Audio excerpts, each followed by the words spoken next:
আমার সাথে এসছেন বেহালায় দীর্ঘদিনের আমার সহকর্মী, অভিজিৎ থেকে শুরু করে, শুভাশিস থেকে শুরু করে, অঞ্জন, ভুয়া, তারক, রত্না, আমাদের পোলে সুদীপ, শক্তিদা, মালা রায়, ববি, সামনে আমি অশোকাদের সকলকে দেখতে পাচ্ছি, অনেক পুরনো মুখ।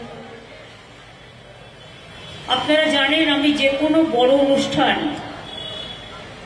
করবার আগে বেহালার মাটি একটু ছুঁয়ে যায়, কারণ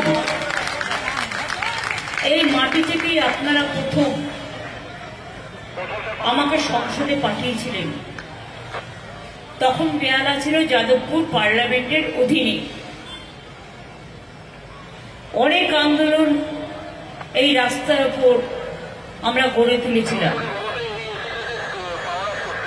আজকে স্বাধীনতার প্রাক দিবসের আগের দিন